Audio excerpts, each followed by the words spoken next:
Pues yo creo que vamos a comenzar con una oración. Nico, ¿quieres orar tú? Vale. Mi Dios, gracias por esta tarde que hemos juntado aquí, mi Dios.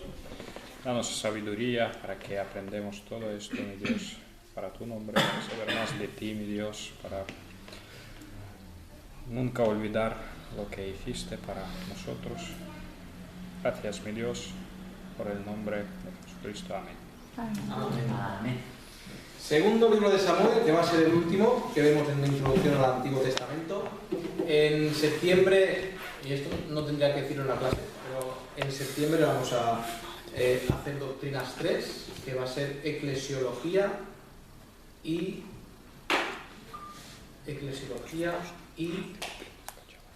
antropología. Escatología y antropología. Eso forma parte de Doctrinas 3, que son las clases básicas de doctrina. Segundo libro de Samuel. Allá vamos. Para la introducción del libro, mirar la introducción que ya hicimos al libro de Primero de Samuel, páginas 95 y 96 en las notas. Ahí está la introducción de la fecha, de quién pudo haberlo escrito, cuándo pudo haber sido escrito, y ahí está todo lo que expusimos.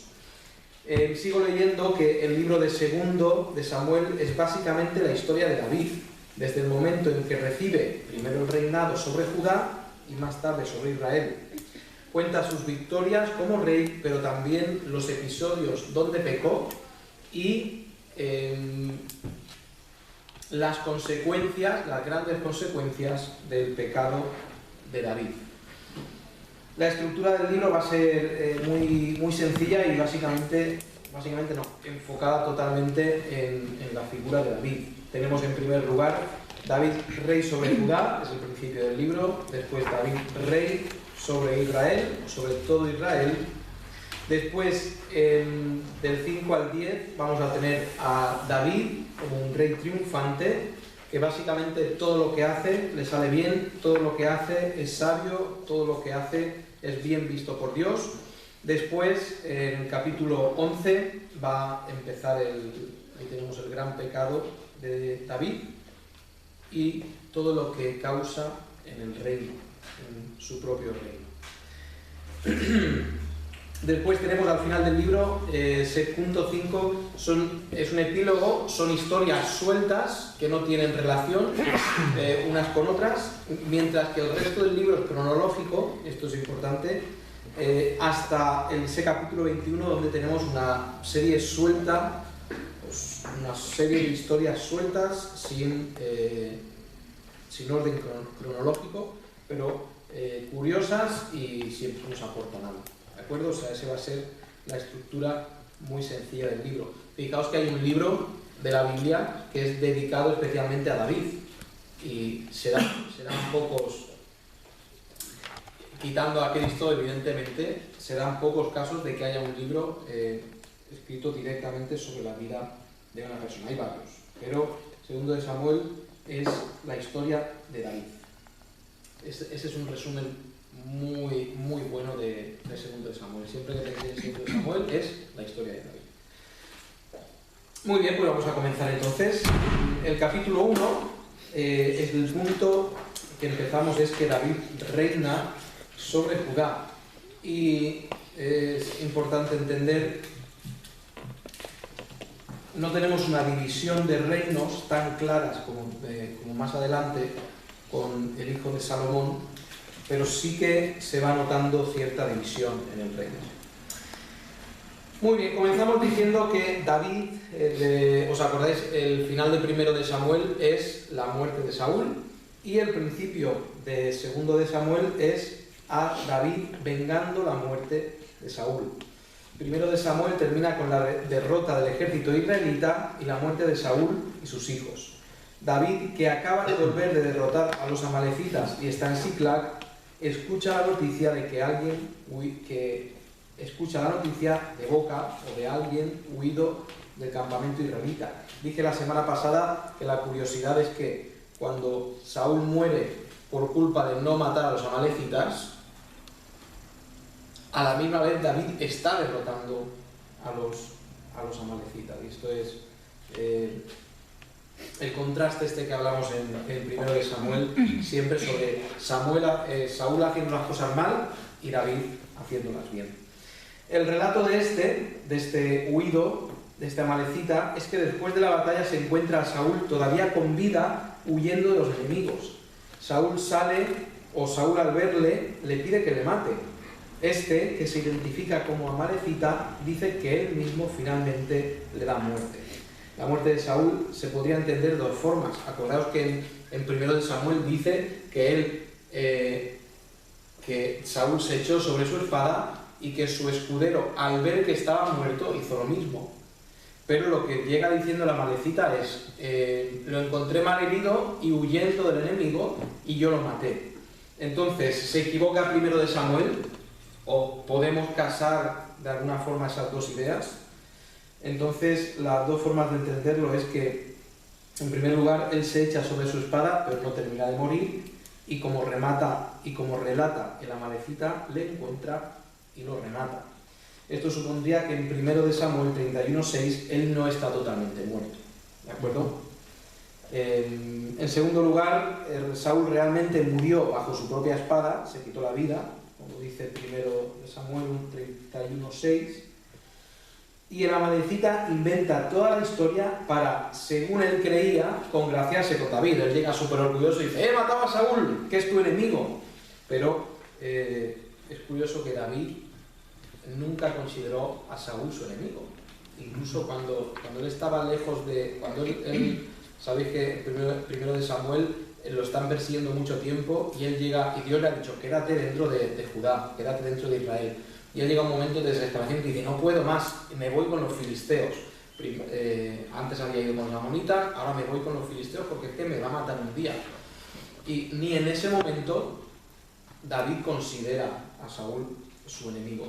No lo considera así porque el respeto que David tiene hacia no la persona de Saúl, sino la posición de Saúl. Porque fijaos que siempre que, igual lo dije la semana pasada, siempre que David le perdona la vida a Saúl, dice: yo no puedo quitarle la vida, o sea, él no dice: yo no puedo quitarle la vida a Saúl. Él dice, siempre que le perdona la vida, dice: yo no puedo tocar al ungido de Jehová.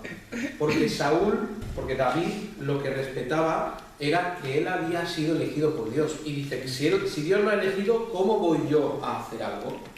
Y entonces David respetó siempre lo que Dios había hecho. Y Dios le recompensó, desde luego, por eso. Bueno, esta amalecita llega donde David. La segunda opción es que él estuviera mintiendo. Y lo que sería real es que encontró a Saúl, pero lo encontró muerto. Eso, según la segunda opción, lo encontraría muerto, porque llega con la argolla y la corona de Saúl. La argolla era unos brazaletes, que los habéis visto seguramente en libros, en películas, unos brazaletes que se ponían allí, o se podían poner también en el tobillo o en el pie. Una argolla, y todo el mundo sabía que eso pertenecía a Saúl. A mí me gusta la primera como si interpretáramos la Biblia por lo que me gustara, ¿no? Pero ya que tenemos las dos imágenes, que las dos imágenes podríamos decir que tienen su parte de realidad, para mí es muy significativo que el amalecita se identifique como amalecita primero delante de Saúl y después delante de David. Y para mí tiene mucho significado que el pueblo que Saúl un día no eliminó, finalmente termina costándole la vida. Y yo creo que aquí la enseñanza espiritual es muy clara. Si tú permites algo que Dios te ha dicho, quítalo de tu vida, si tú lo permites, ese pecado un día puede destruir tu vida. Entonces yo creo que ahí hay una enseñanza, y por eso si tuviéramos que elegir, yo me quedaría con la segunda.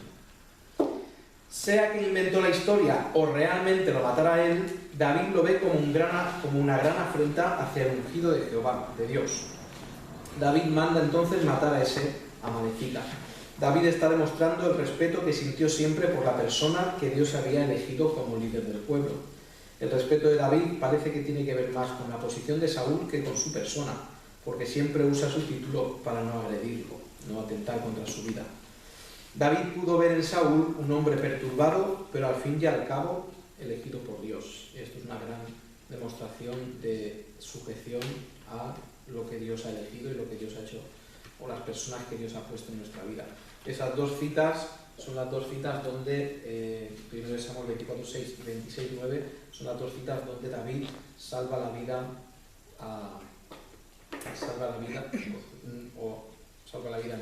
no atenta, no mata, teniendo la oportunidad de hacerlo, no mata a Saúl. El dolor de David por la muerte de Saúl y Jonatán es real y compone una endecha lamentando sus muertes.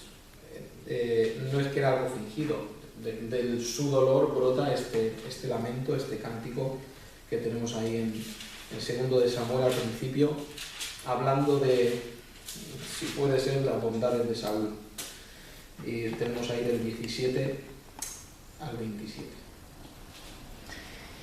¿Qué ocurre a continuación? Pues el siguiente paso de David es consultar a Dios qué hacer a continuación. Fijaos que hace muy poquito, Saúl, en una de sus locuras, se ha disfrazado y se ha ido al territorio enemigo para consultar a la adivina, porque como dijimos, Endor estaba en tierra filistea. Entonces, en una de sus locuras se disfraza y se va a consultar a la adivina, y porque Dios no quiere contestarle de ninguna forma. Y con David es diferente. Con David siempre hay una comunicación directa entre Dios y él. Entonces David consulta cuál es el siguiente paso.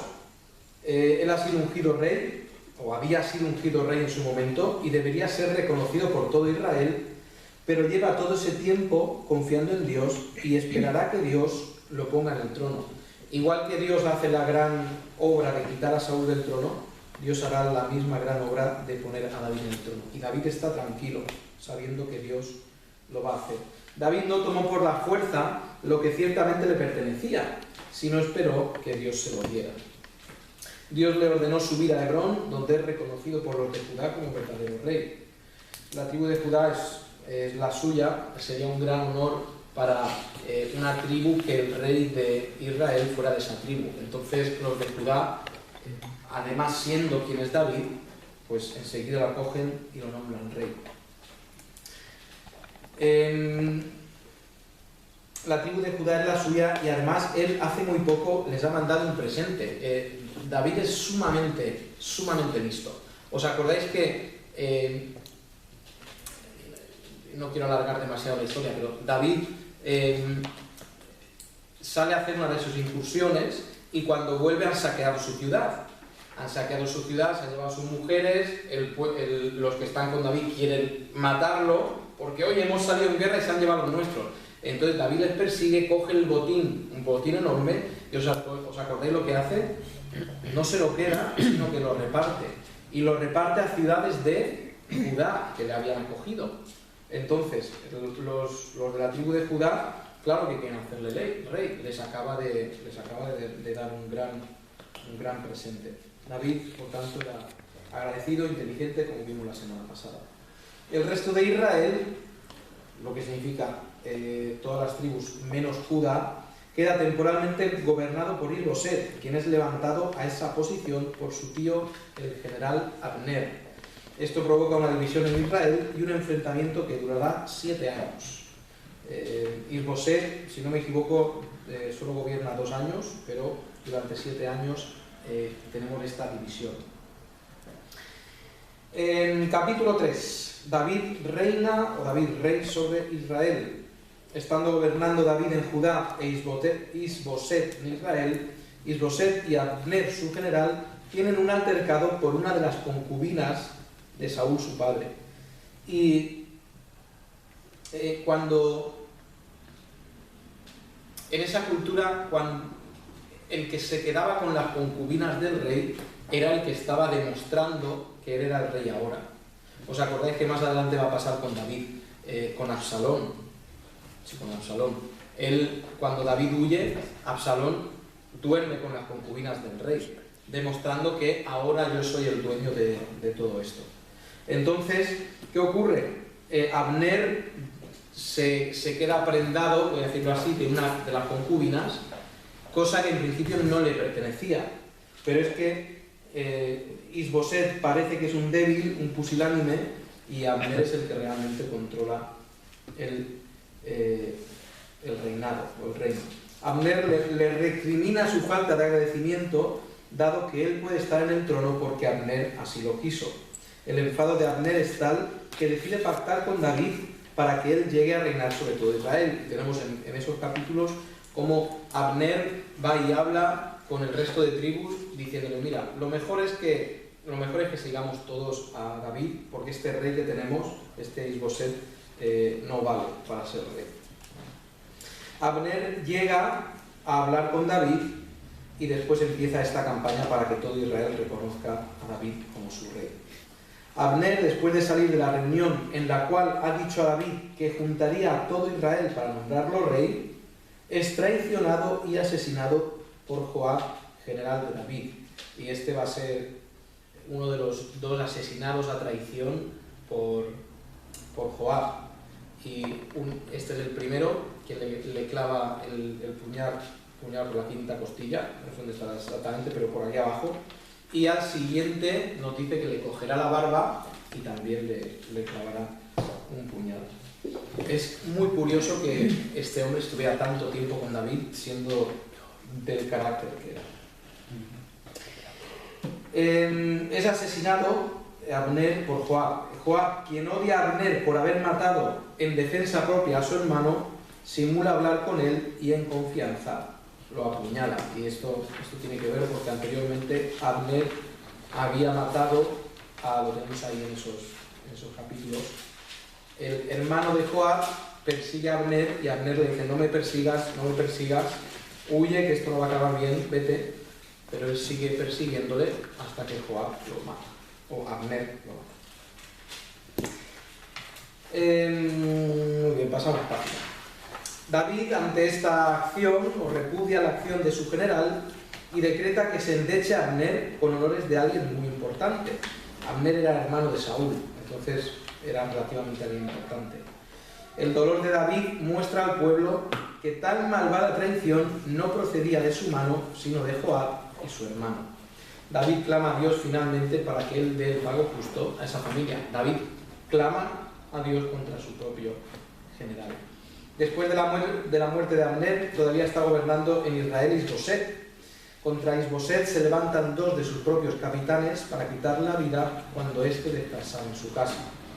Gran parte de Israel, convencida de seguir a David como rey,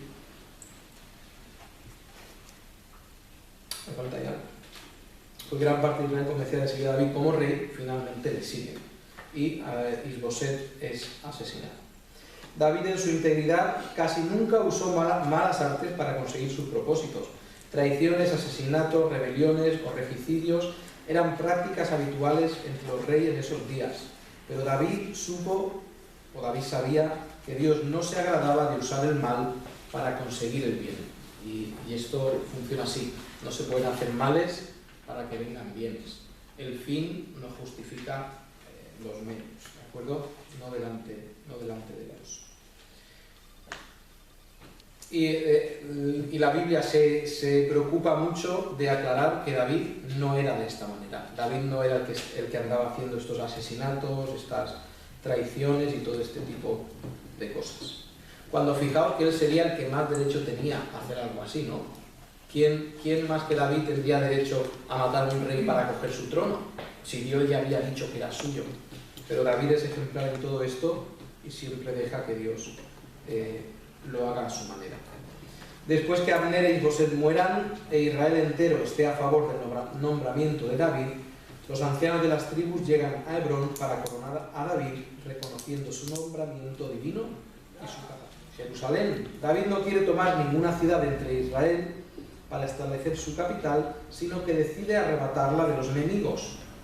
La ciudad elegida es Jebús, fundada por los jebuseos, capital de los jebuseos que se encuentra en el monte Sión. Y ahí tenéis esa foto. Este es un lugar alto e importante militarmente por su situación. Ya conocéis la geografía de ese sitio, es un lugar alto y muy fácil de defender por su posición. Los jebuseos son una de las tribus cananitas que Dios mandó exterminar, pero hasta la fecha habían permanecido en la tierra. La ciudad de Jebús pasó a llamarse la ciudad de David y más tarde se conocería como Jerusalén. Llegaría a tener el nombre de Jerusalén.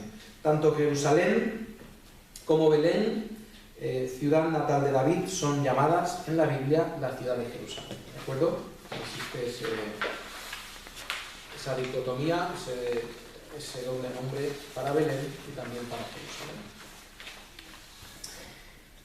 David reina triunfante. Hemos tenido esta sección, nos decía cómo David, con una inocencia total, sin hacer como el resto, que no están haciendo más que maldades y mentiras y asesinatos, como David, de una forma totalmente limpia, consigue llegar al puesto de rey. Y tenemos del 5 al 10 la gloria del reino de David. Cuando David tiene 37 años, Dios le ha dado el reino, una ciudad propia y el reconocimiento de todos. Pero en el reconocimiento de David como su rey, va a demostrar delante de todo el pueblo que él mismo está con David, refiriendo a Dios. Cuando los filisteos presentan batalla, Dios dice a David que no subiera donde estaban ellos, sino que los rodeara por una parte donde habían balsameras, un tipo de árbol del cual se sacaba bálsamo. Un tipo de árbol que en la actualidad está extinguido. Cuando Dios hiciera soplar el viento e hiciera sonar las copas de los árboles, ellos atacarían el campamento filisteo. Ellos tenían que estar escondidos en ese bosque, no enfrentar directamente la batalla, tenían que estar escondidos, y cuando Dios diera la señal, que era hacer sonar las hojas de los árboles, ellos tenían que salir y Dios iría delante de ellos. La demostración delante del pueblo es que David infligiera una gran derrota a los filisteos que 7 años atrás habían destruido al ejército israelita. No solamente vencen al ejército que hace unos años ha vencido a Saúl, sino que además lo hacen de una forma que todos pueden ver que Dios está con él. Porque el pueblo, David dice, y tiene su gracia, ¿no? Que David diga, el plan de acción es esperar aquí a que los árboles suenen. Esto es una locura, ¿no? Entonces vamos a esperar aquí y Dios va a hacer que los árboles suenen, y cuando los árboles suenen nosotros vamos a salir. Entonces esto es una demostración delante del pueblo que Dios está con David. David, establecido en Jerusalén, desea tener la presencia de Dios con él y piensa que lo mejor es llevar el arca del pacto hasta Jerusalén. Hace reunir a todo Jerusalén para el importante evento de mover el arca de Dios hasta la ahora capital del reino, que es Jerusalén. Su deseo es sincero, pero violan las normas para llevar el arca, y Dios no puede permitir que la santidad del arca, que representa la suya propia, quede manchada, siendo llevada en un carro por bueyes. Cuando estos tropiezan, Uza echa mano del arca para sujetarla y Dios lo hace morir en el momento. El arca, como sabemos por Deuteronomio, debía ser llevada por los coatitas, que eran levitas, con sus propias varas. El arca tenía en sus 4 esquinas unas argollas, como si esto fuera el arca. En cada esquina tenía unos anillos grandes por los cuales se metía unas varas preparadas para eso, y luego entre 4 personas subirían el arca, y así es como se tenía que llevar el arca, siempre de esa manera. David no lo hace así y ocurre la desgracia con Uza. Sorprendido y entristecido, David deja el arca en casa de Obed-Edom. Después de 3 meses, se da noticia a David que Dios ha bendecido la casa de Obed-Edom. Entendiendo David que Dios bendecirá igualmente su casa, y entendiendo que Dios se ha calmado su ira, David decide llevarla a Jerusalén. Mientras el arca llegaba, David danzaba en una gran demostración de gozo. Esta vez el arca es traída según indicaba la ley, y la pusieron dentro de una tienda que de antemano había preparado David. Tengo ahí una nota sobre el desprecio de Mical. Cuando Mical ve a David danzando delante del pueblo, ello Ella lo menosprecia en su corazón y más tarde le dice que se ha deshonrado delante de los ojos del pueblo. Podríamos entender de dos maneras el desprecio de Mical. En primer lugar, David danzando se ha descubierto delante del pueblo y ella piensa que esto le quita su honra. Está danzando con tanta alegría que se le cae el manto, va danzando por ahí desnudo. Esa es la primera opción. Mical lo ve y dice, qué locura es esta, ¿no? Que el rey en su gloria esté danzando con la ropa suelta por ahí. La otra opción es que estar descubierto se referiría a no vestir las ropas reales, sino el efod de lino, cosa que no correspondía a su posición. Nos dice que David no iba con sus ropas, sino con un efod de lino que correspondía a los levitas o los sacerdotes. Entonces, el ir descubierto, según Mical, es, en vez de salir con tus ropas reales para que todos vean tu grandeza y tu gloria, has salido vestido de cualquier manera, danzando de cualquier manera. Y yo creo que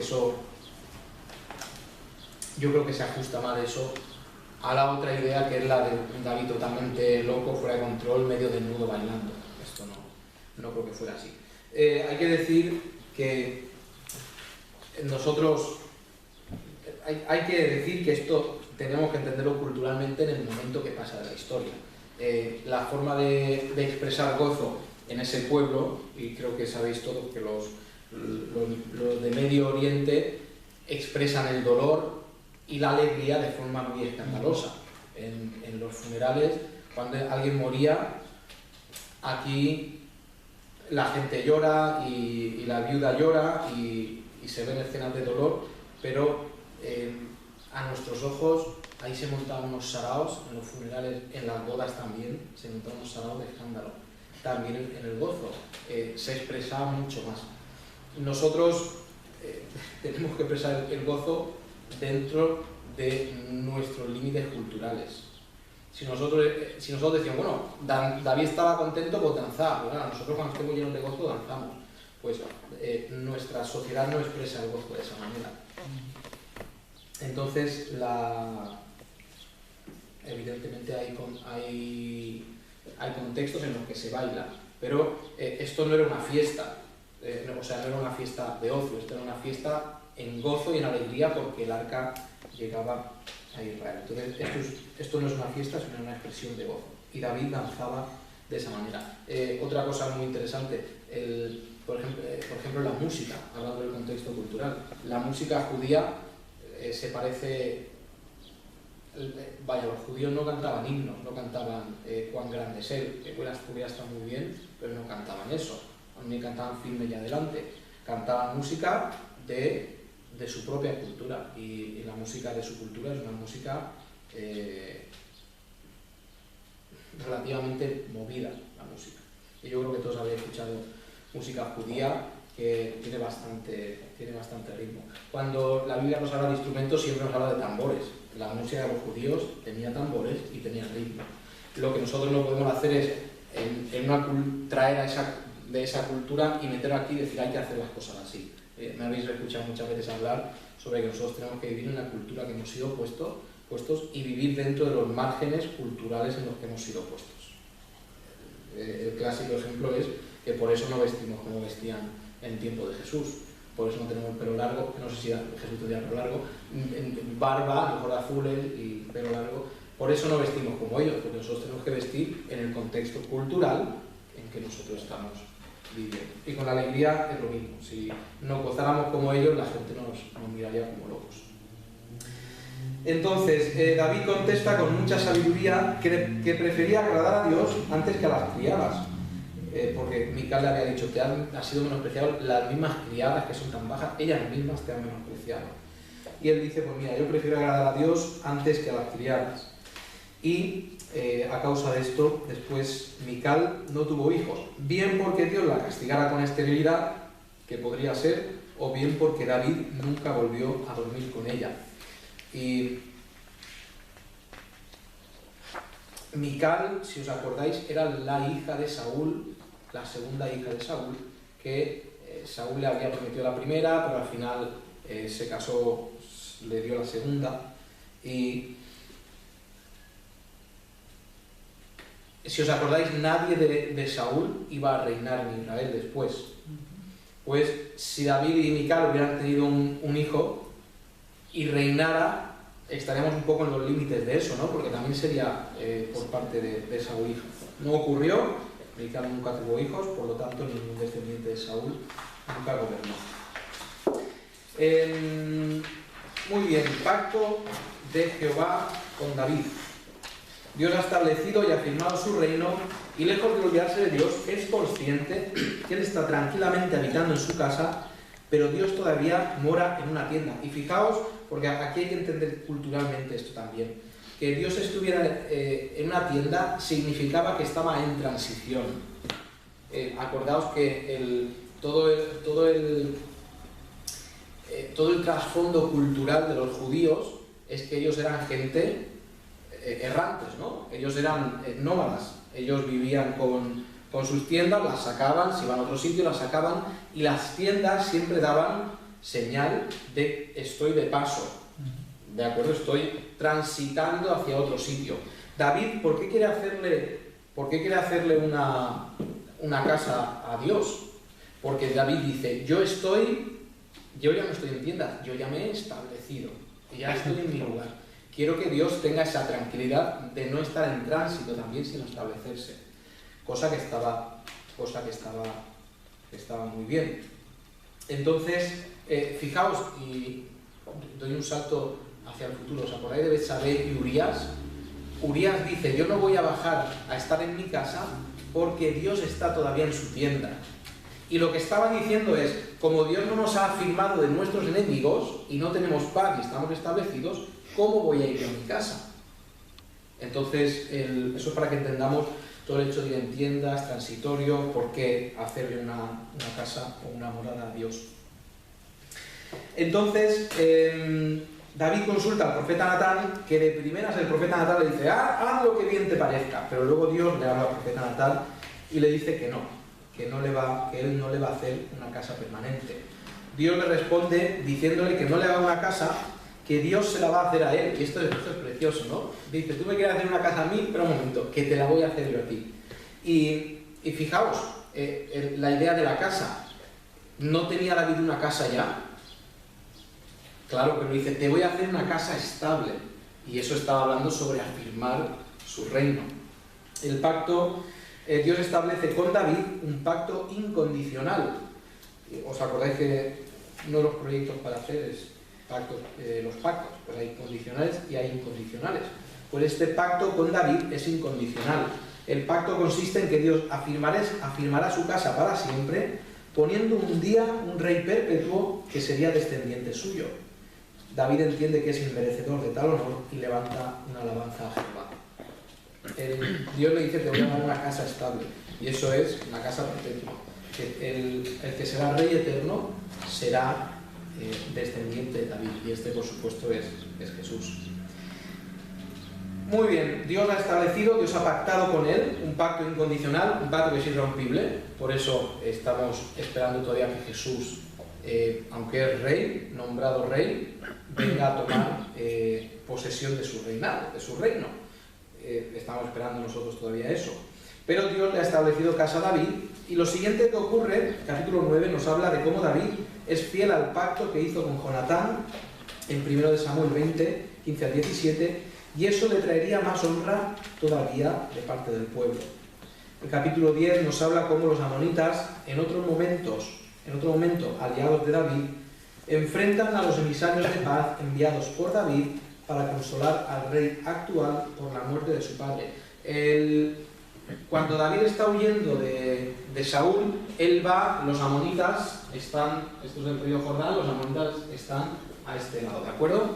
Y él va a los amonitas le reciben bien, y ahí es donde Dios le dice, quiero que vuelvas a Israel. Y son amigos. Entonces David era amigo del padre de este rey. Muere el rey de Amón, y David manda a estos espías, estos hombres, los emisarios de paz, a darle las condolencias por la muerte. Y lo que cree el rey de Amón es que han entrado para ver lo descubierto del país, para ver cómo pueden atacar el país. Estos llaman a los asirios junto con quienes se levantan para pelear contra David, y este les derrota haciéndoles huir. Los sirios que se han unido a los amonitas se vuelven a reunir y vuelven a presentar batalla. Esta vez David les destruye ampliamente.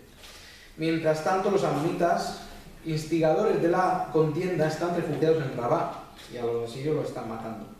El ejército israelita se retira en ese momento, no continúa la batalla y seguramente se retira porque estaría comenzando el frío y no era el momento adecuado para continuar la batalla.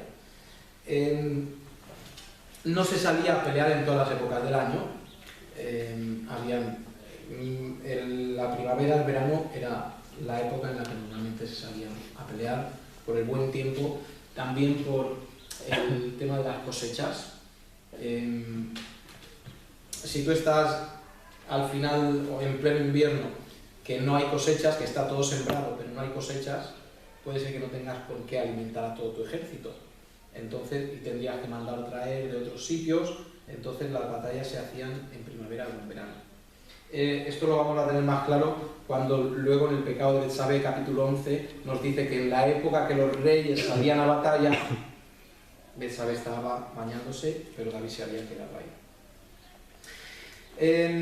Continuamos aquí. Esta sección, llamada David Reina Triunfante, es un compendio de escenas donde el escritor nos muestra la grandeza de David y cómo Dios lo ha levantado en honor. El orden es, y aquí lo he puesto desde los dos lados: Dios le da el reino a Israel, o David alcanza el reinado de todo Israel.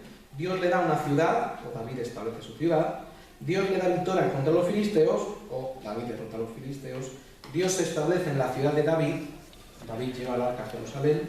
Dios le da un reino eterno a David. David recibe una casa eterna. Y Dios afirma y extiende los dominios de David, o David extiende sus límites. Esto, yo me voy a quedar siempre con la izquierda, porque lo que Dios está haciendo es dando todo esto a David en recompensa por su fidelidad, cosa que es muy bíblica, la recompensa a la fidelidad. Cuando todo es súper bonito, cuando David lo hace todo bien, cuando todo es maravillosamente bueno, viene el problema con Betsabé. El reinado de David no estuvo exento de problemas, algunos de ellos provocados por él mismo, pero otros por causas ajenas a él. En estos próximos capítulos tenemos una compilación de esos problemas.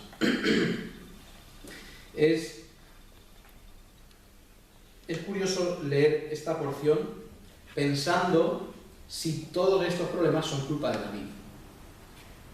Porque yo voy a decir que todo lo que ocurre en el capítulo 11, muchas muertes, muchas traiciones, escenas muy feas, son culpa de David, porque responden a la maldición que David recibió por lo de Betsabé. Y hay cosas muy raras, como por ejemplo que David llora a Absalón, su enemigo, le ha quitado el reino, ha estado con sus mujeres, le ha robado todo, y cuando Absalón muere, lo que hace David, ¿qué? Llorar, y llora a su hijo, y llora a su hijo. ¿Por qué? Porque le amaba mucho, porque era su propio hijo.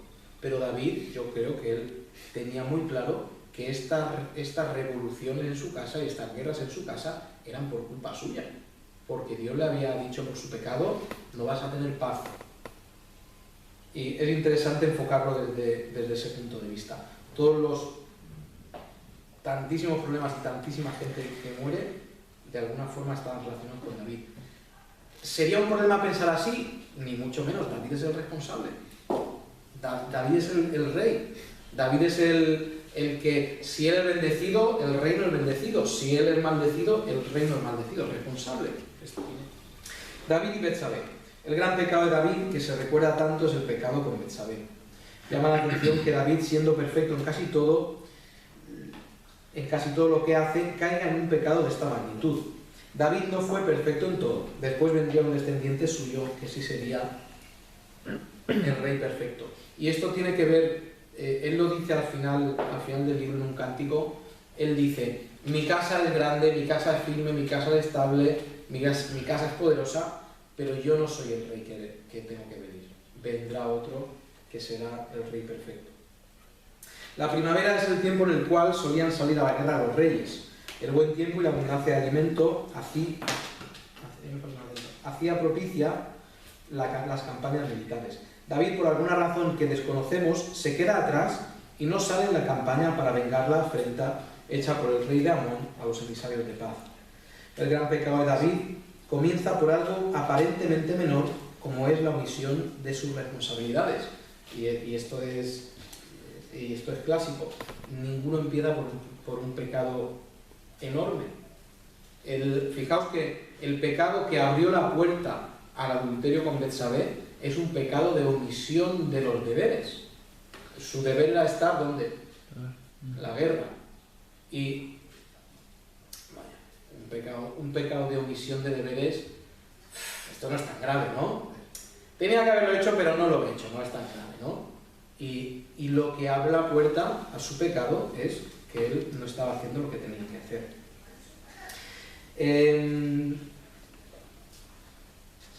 David sale al terrado de su casa y desde ahí observa a Betsabé bañándose. Esto despierta los bajos sentidos de David, el cual la hace llamar para dormir con ella. Después David la manda a casa creyendo que ese pecado no tendría consecuencias. La devuelve a casa y aquí no ha pasado nada.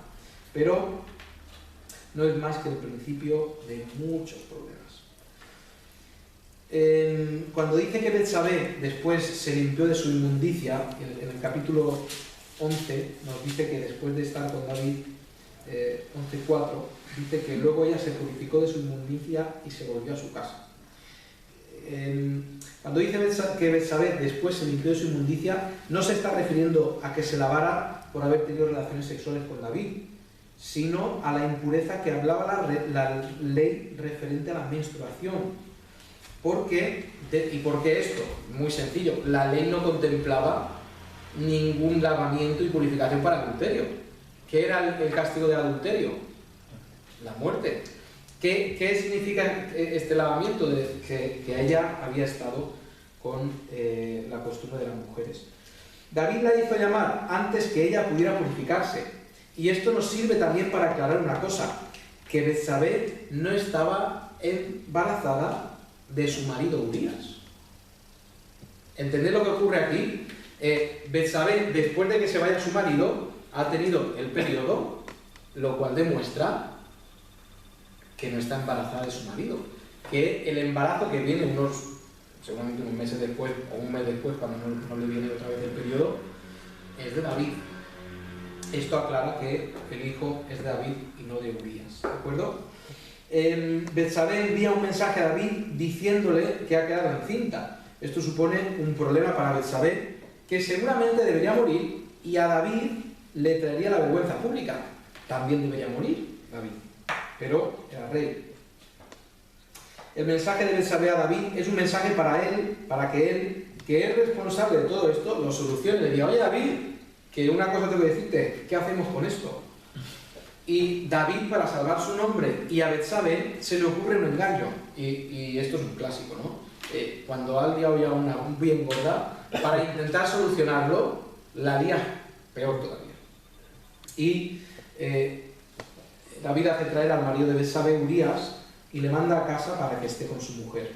Los israelitas se lavaban antes de entrar en la cama, por lo tanto David, al decir que se lavara sus pies, le estaba diciendo claramente que entrara en su cama y estuviera con su mujer.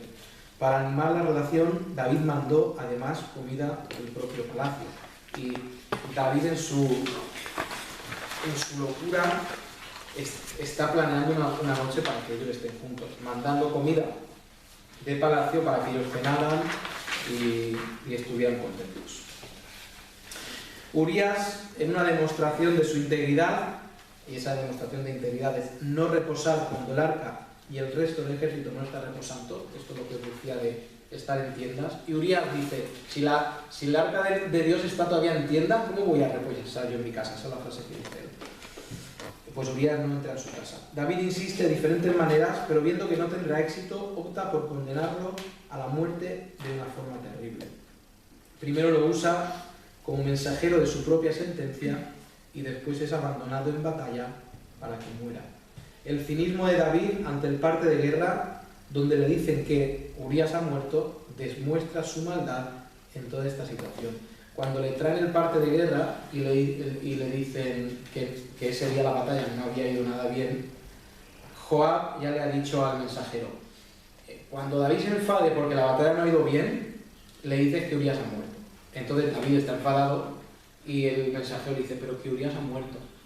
Y David dice, ay, bueno, Dios da la vida, Dios da la muerte, así funciona la guerra. Y esto es una demostración terrible de su maldad. Y en la frase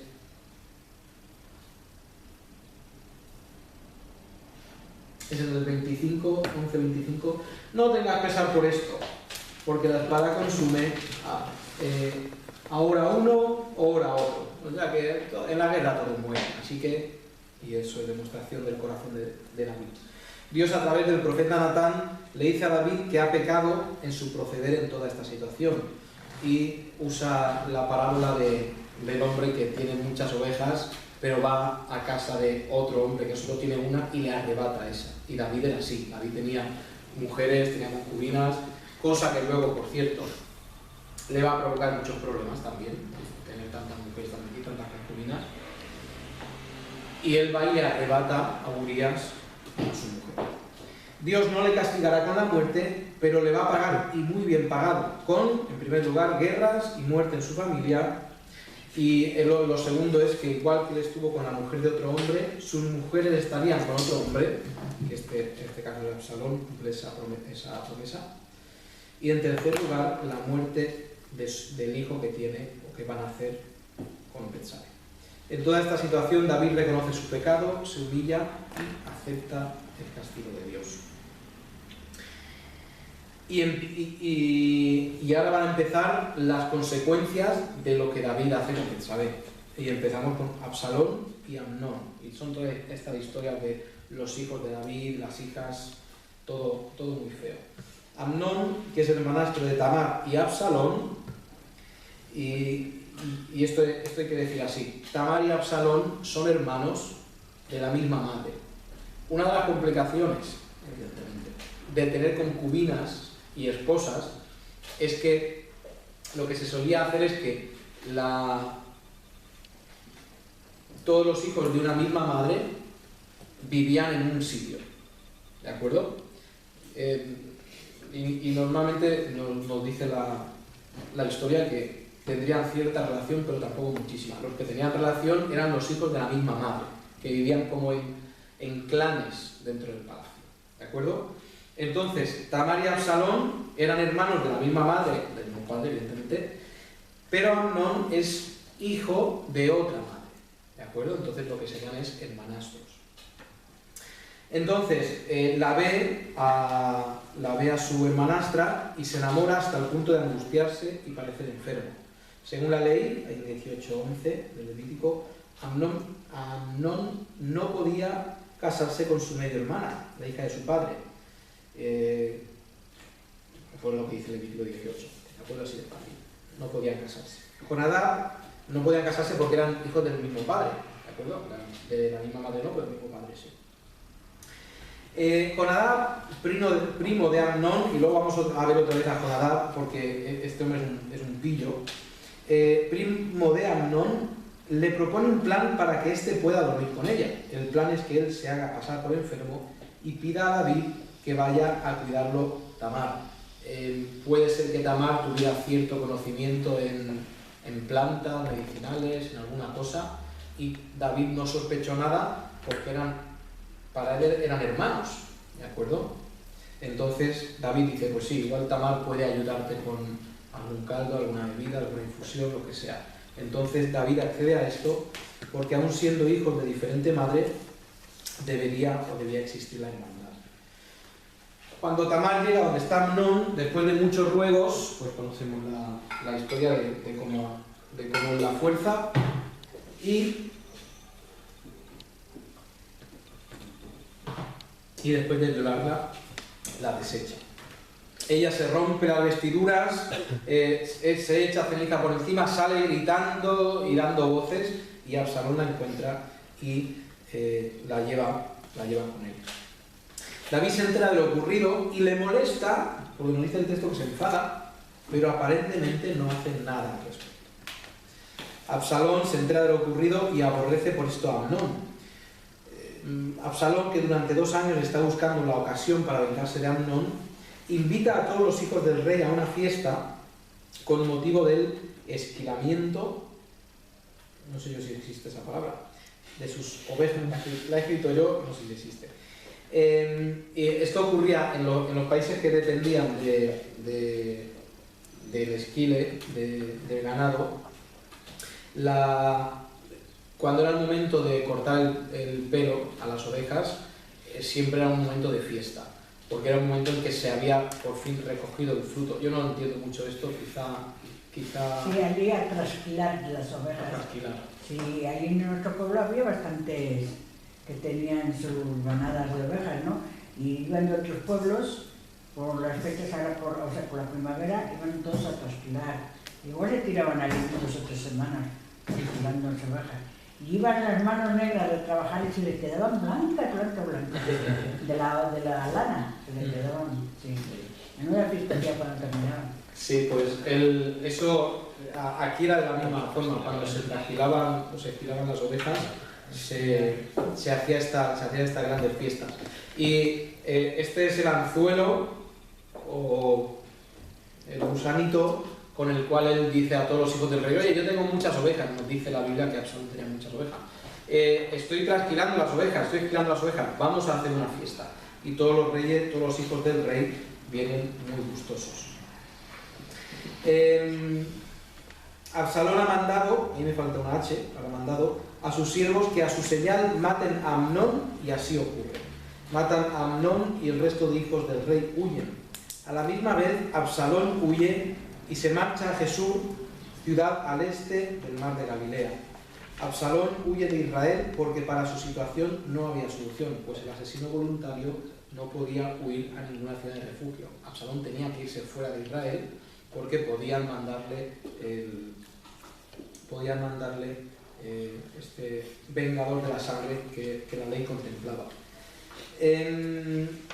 Jonadab, que demuestra su vileza por urdir el plan de Urías con Tamar y después por conocer el plan de Absalón y no hacer nada, consuela al rey cuando éste cree que todos sus hijos han muerto. Fijaos que a David le dan la noticia: oye, todos los hijos tuyos han muerto en esta fiesta de Absalón.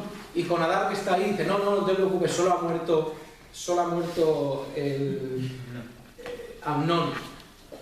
Y yo no sé cómo David le mira y dice: ¿y tú cómo sabes que solo ha muerto si tú no estabas ahí? Pues el muy pájaro pues seguramente estaría enterado de lo que iba a ocurrir. Tenía mucha curiosidad yo por saber más de este Jonadab, pero la Biblia no nos dice nada más. Así que quizá le fue muy bien, quizá le fue muy mal. El siguiente apartado es Absalón, Joab y David. Joab es el general de David, ¿os acordáis? David, consolado ya de la muerte de Amnón, desea ver a Absalón su hijo. Joab lo sabe y seguramente con la idea de conseguir gracia o más poder ante los ojos de David, y Absalón también, urde un plan para traerlo de vuelta. Esto es fantástico, ¿no? Joab sabe que David quiere ver a su hijo y sabe que Absalón no quiere estar en el exilio. Y él dice: yo aquí voy a coronarme, porque voy a conseguir que un padre y un hijo hagan las paces, ¿no? Y voy a quedar bien con los dos lados. Pues a través de una mujer y contando también una parábola, una historia ficticia, David se da cuenta que es el momento de traer de vuelta a Absalón y perdonarlo. David hace llamar a Absalón y Joab va a buscarlo. Cuando Absalón vuelve, y esto tiene que ver con cosas de la cultura que no entendemos, cuando Absalón vuelve, curiosamente David no lo recibe y está por 2 años sin recibirlo. Y esto pone cada vez más nervioso a Absalón, que finalmente obliga por la fuerza a Joab a que haga de intermediario una vez más. Absalón está ahí 2 años en los cuales dice: ¿yo qué hago aquí? Estoy en mi casa, no puedo ver al rey, tampoco puedo ser libre, porque al haberlo mandado a su casa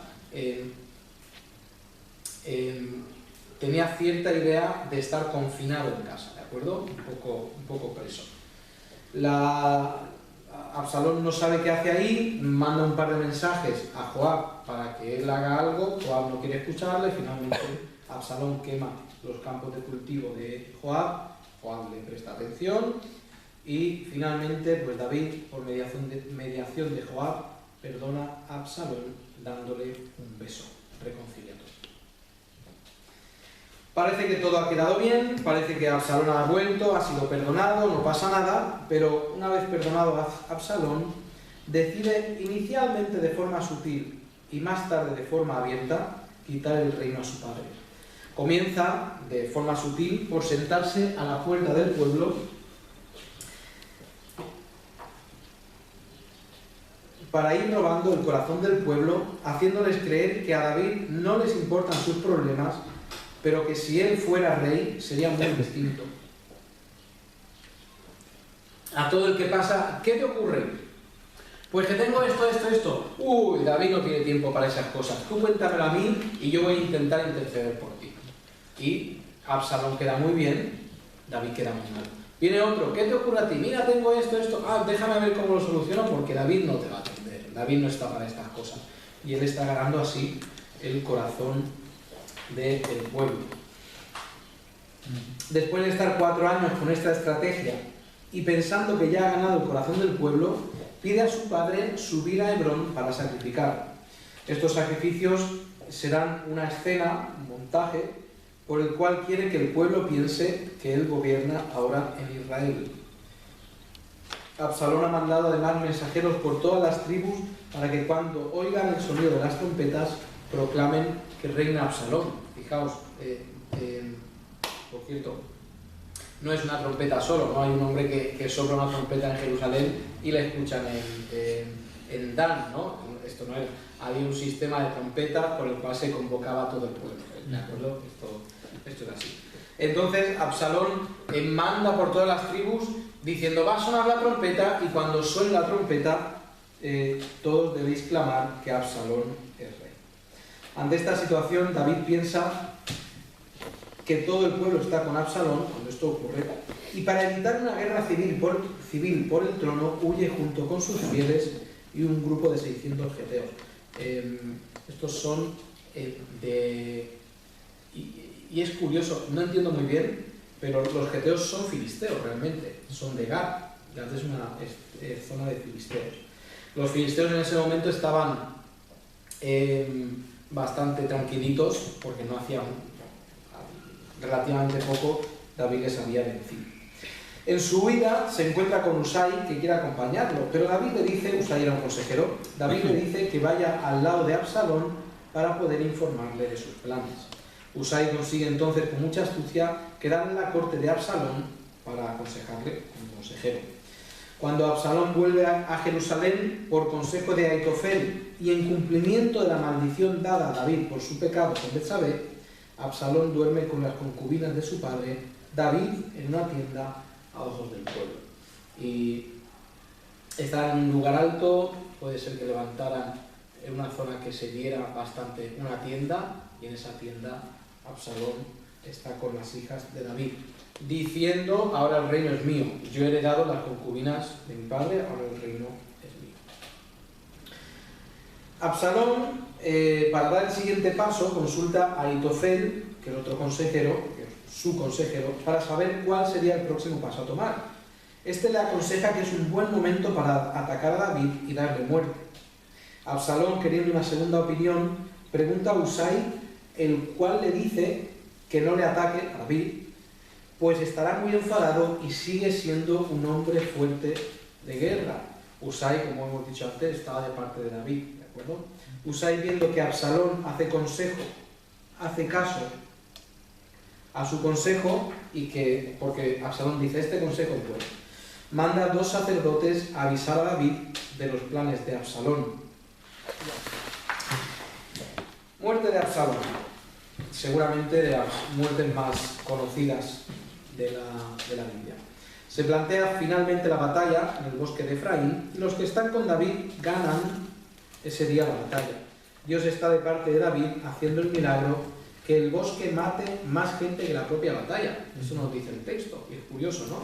El lugar tendría cerca una arboleda que, ante la huida de los perdedores y por la peligrosidad del terreno, provocó más muertes, tantas muertes, más que la espada. Sería un sitio muy complicado. Tan complicado es que Absalón, en su ira por ese bosque, queda atascado por la cabeza o el cabello. Nosotros normalmente pintamos a Absalón cogido de los pelos, pero lo que dice la Biblia es que su cabeza se quedó atascada. Entonces, como tenía esa maravillosa melena, pues o por la cabeza o por el cabello se queda atascado. No puede soltarse y la mula que está cabalgando huye. Joab lo encuentra y le clava 3 cuchillos en el corazón, y después 10 jóvenes lo terminaron de matar.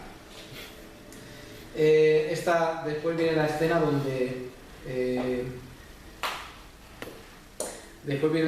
van a darle la noticia a Absalón, y si os acordáis, y esto, a David, y si os acordáis, esto, si te gusta el deporte, entenderás este chiste. Joab manda a un etíope a dar la noticia, pero corre más el judío que el etíope. Y los etíopes tienen fama, y Israel lo puede decir, que son los más rápidos del mundo, los corredores, los mejores corredores del mundo. Y en esta ocasión gana un judío, la primera vez que pierde un etíope con un judío. Y él da la muerte, y al contrario de lo esperado, David no hace fiesta ni se regocija. Le duele la muerte de su hijo Absalón. David amaba a su hijo y seguramente se acordaba que todo esto era cumplimiento de la profecía de Natán, siendo por lo tanto, en algún grado, culpable él mismo de la situación. No le quitamos la culpa a Absalón, lo que hizo fue malo y desde luego muy vil, pero detrás de todo esto está David, porque David ha sido, esto es cumplimiento de su maldición.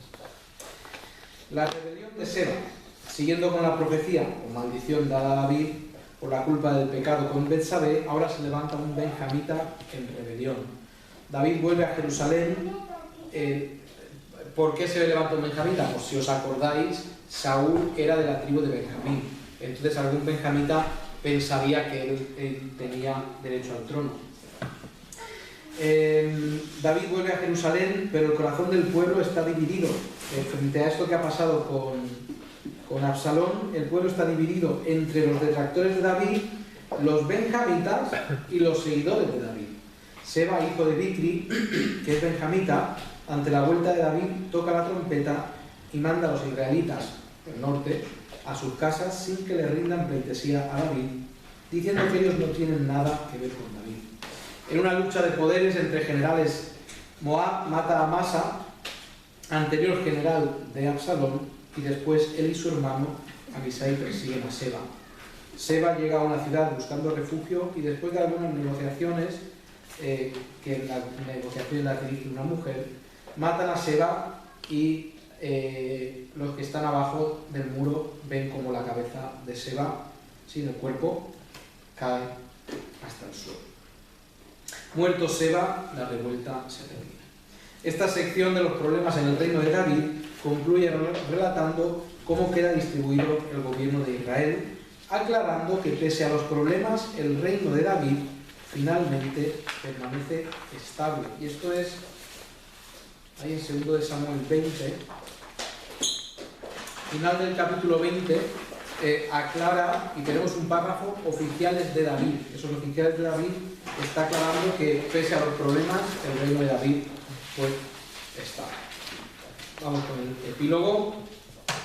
Aquí tenemos esta sección, contiene material ordenado no cronológicamente. Este material añadido por el escritor para describir algunas escenas, circunstancias o eventos de la vida de David. En primer lugar, los gabaonitas. Israel entero sufre falta de comida por 3 años consecutivos. David ve detrás de esta situación la mano de Dios y decide consultarla. La respuesta de Dios es que los gabaonitas fueron muertos injustamente, y esto requiere una compensación. Los gabaonitas fueron una tribu de los cananitas que pactaron con Josué que serían siervos, pero no serían aniquilados como debía suceder con las tribus cananitas. ¿Os acordáis, verdad? El engaño de estos gabaonitas, con los cuales consiguen un acuerdo de que no serían muertos. Saúl, en cierto modo, o en cierto momento, y movido quizá por un deseo correcto de limpieza étnica, había procedido mal al romper un pacto hecho 400 años atrás. La compensación consiste en que 7 descendientes de Saúl serían entregados para que fueran colgados por los gabaonitas. Los huesos de esos colgados y los de Saúl y Jonatán son sepultados en el sepulcro de Cis, padre de Saúl. Restituida la justicia de Dios, restituida la justicia, Dios vuelve a ser propicio a la tierra. Tenemos ahora un pasaje sobre cómo Abisai libra a David y guerra o enfrentamientos contra los gigantes. Ya siendo mayor, David tenía la costumbre de salir con su ejército y pelear, hasta que un día se ve en una apretura con Isbi Benob, un gigante. Abisai mata al gigante salvando la vida a David. Piden entonces a David que no salga más a batalla arriesgando su vida, que es muy valiosa. Y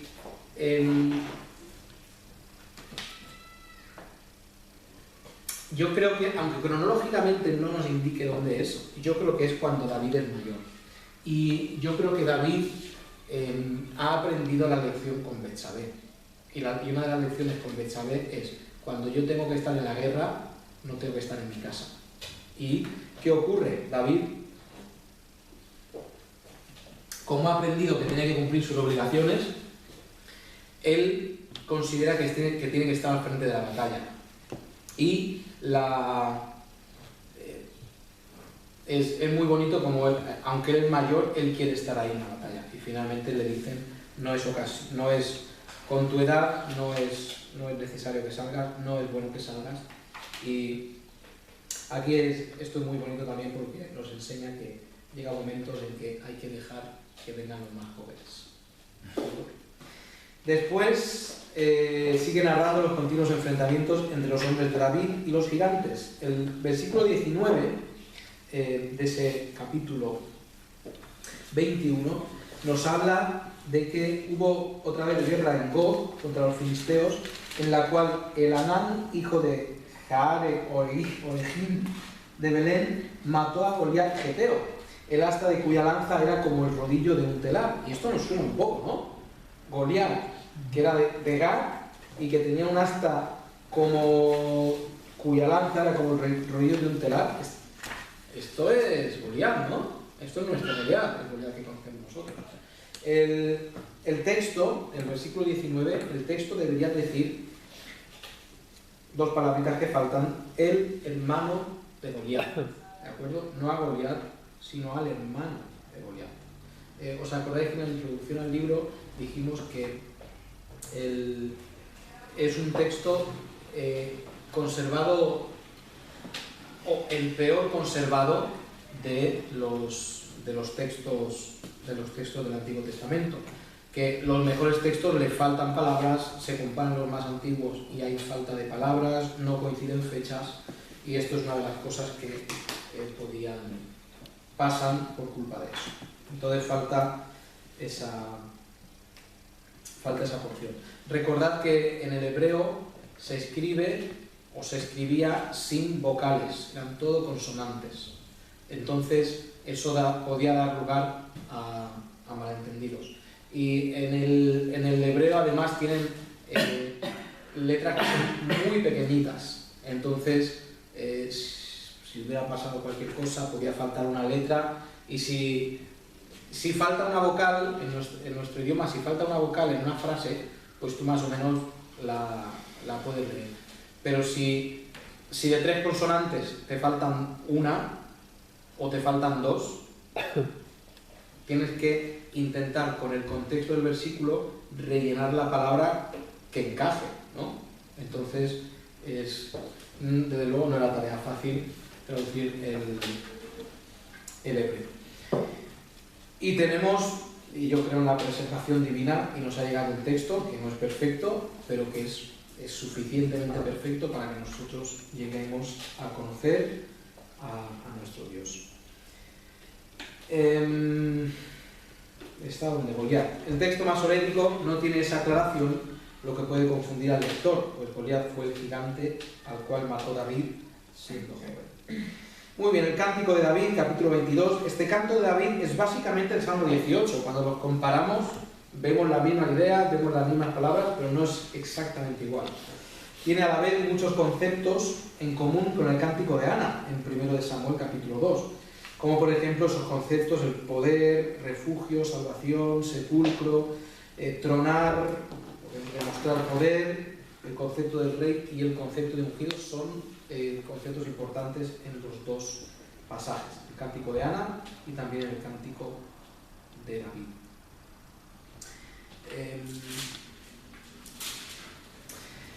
En el Cántico de David lo podríamos separar en 5 partes, podemos hacer una estructura que sería en primer lugar David alaba al Señor, su libertador, después descripción de cómo Dios liberta, versículos 15 al 20, después por qué Dios lo ha liberado, después el alcance de la liberación de Dios y finalmente, al final, la alabanza incluso delante de los gentiles.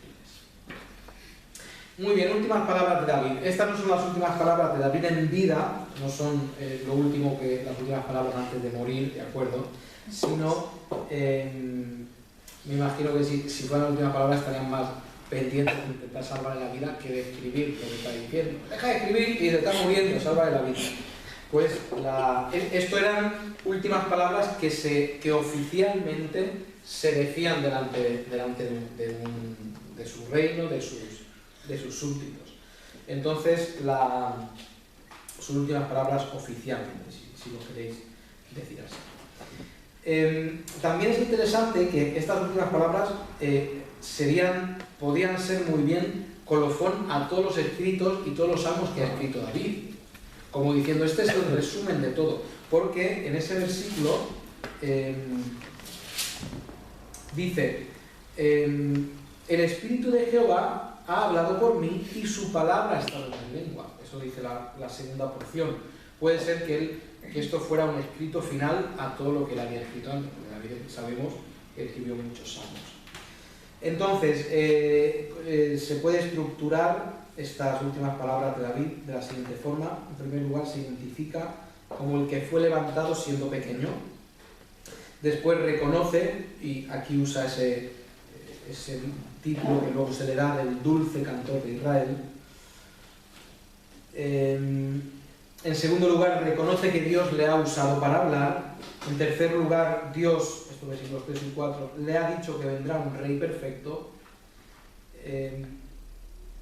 Después dice, él no es el cuarto punto, él no es ese rey perfecto, pero Dios ha querido que sea descendiente suyo. Y en quinto lugar, Dios hará su justicia también con los malos. Y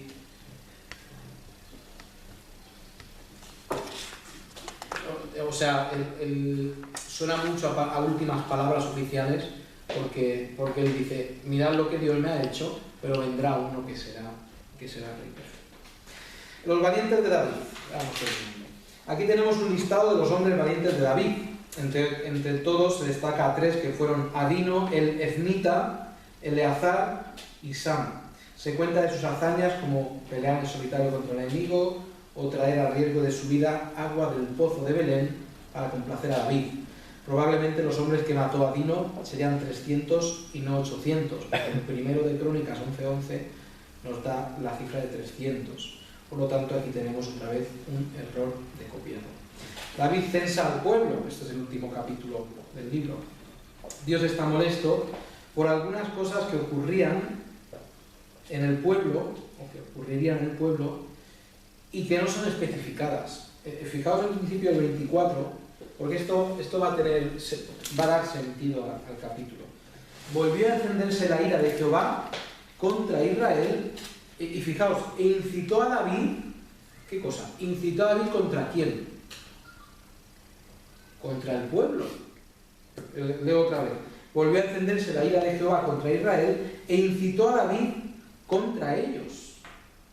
Entonces, Dios está usando, y de alguna forma aquí entran en juego muchas cosas, porque Dios está permitiendo que Satanás tiende a David.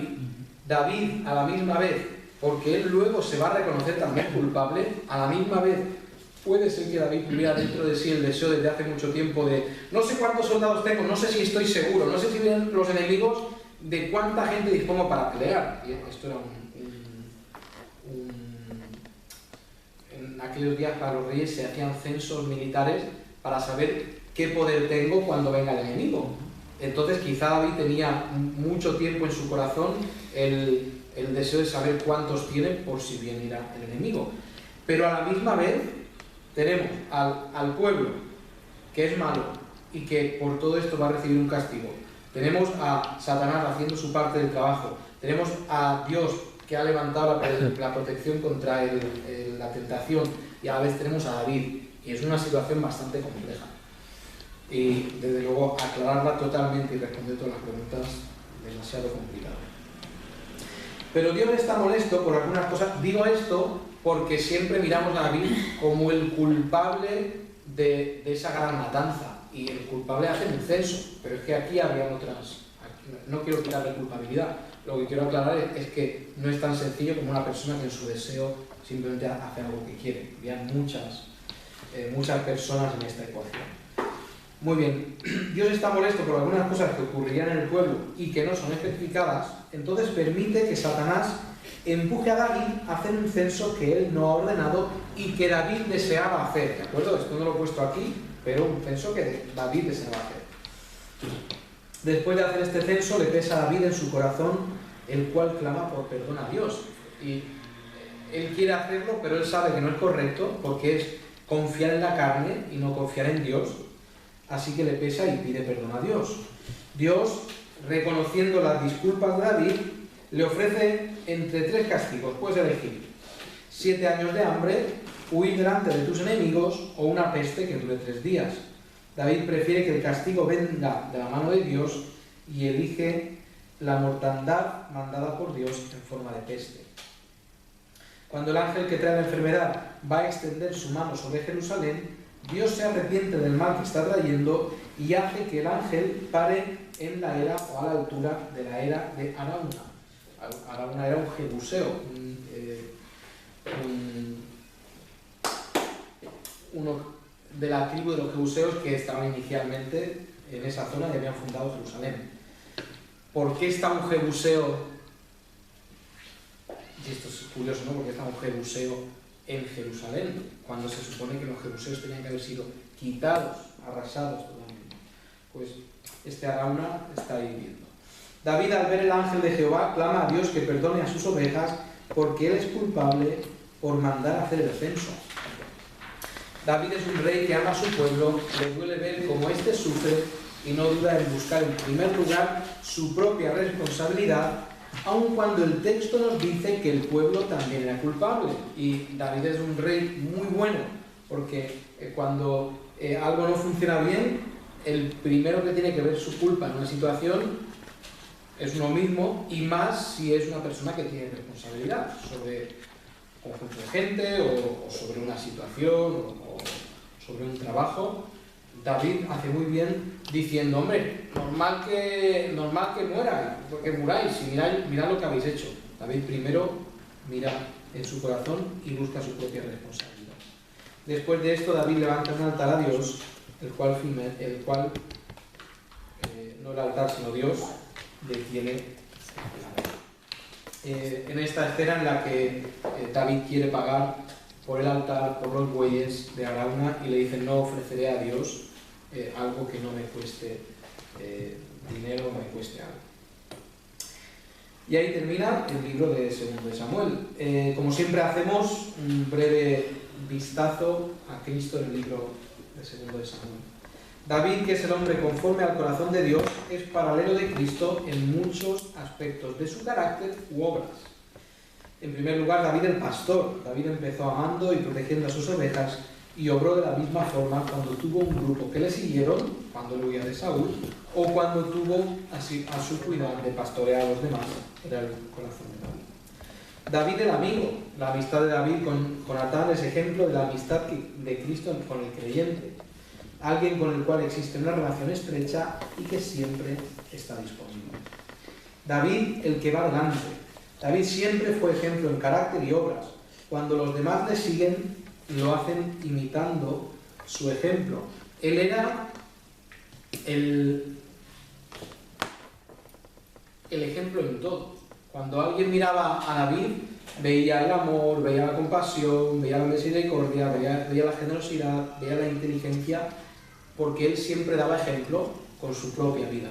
Los otros reyes, pues normalmente se sentaban y mandaban, tú haz esto, pero David era el que estaba dando el ejemplo.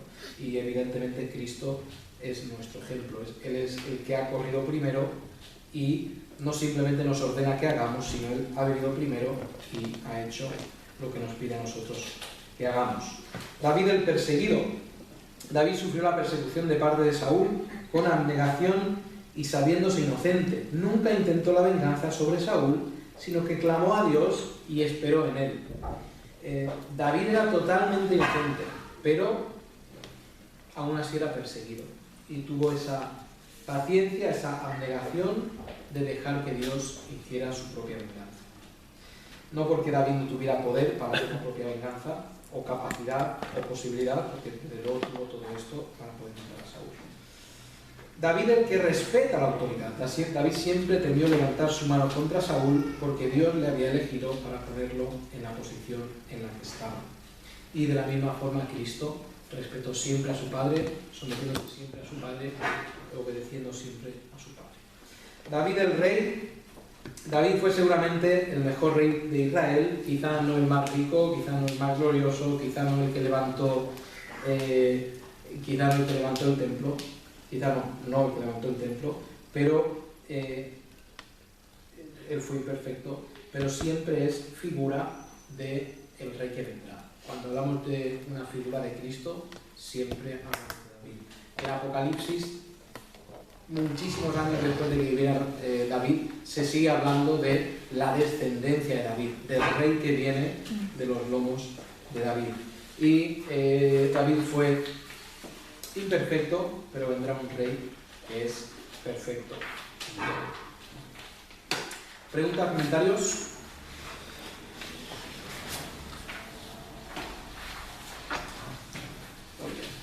Pues a tener una palabra de oración. Gracias a todos por vuestra paciencia, gracias por vuestra perseverancia. También espero que haya sido útil. Espero también que las notas las uséis,